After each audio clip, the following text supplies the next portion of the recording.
இயேசுவும் குழந்தைகளும். இயேசு எங்கெல்லாம் சென்றாரோ அங்கெல்லாம் பெற்றோர்கள் தங்கள் குழந்தைகளை கொண்டு வந்து அவர்கள் மீது கை வைத்து ஆசீர்வதிக்கும்படி வேண்டுவார்கள். இயேசு போதித்துக் கொண்டிருக்கும் போது சிறு குழந்தைகள் அவரை சூழ்ந்து கொள்வார்கள்.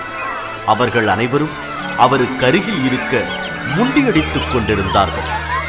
குழந்தைகள் இயேசுவை தொந்தரவு செய்வதாக சீடர்கள் எண்ணினார்கள். அதனால் குழந்தைகளை அதட்டி விரட்ட முயன்றார்கள். ஆனால் இயேசு, சிறு பிள்ளைகளை என்னிடம் வரவிடுங்கள், அவர்களை தடுக்க வேண்டாம், ஏனெனில் விண்ணுலகம் இத்தகையோருக்கு உரியது.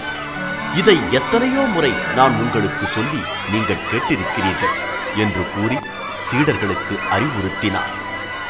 தன் அருகே விளையாடிக் கொண்டிருந்த மிகச்சிறிய குழந்தை ஒன்றை சுட்டிக்காட்டி, நீங்கள் அனைவரும் இந்த குழந்தையைப் போல மாற வேண்டும் என்று தன்னை சுற்றிலும் கூடியிருந்தவர்களுக்கு அறிவுரை கூறினார் இயேசு. குழந்தையைப் போன்ற விசுவாசமும் எளிமையும் இருந்தால்தான் இறைவனின் அரசை நீங்கள் அடைய முடியும் என்றும் தம்மை சூழ்ந்திருந்த மக்களுக்கு தெளிவுபடுத்தினார் இயேசு.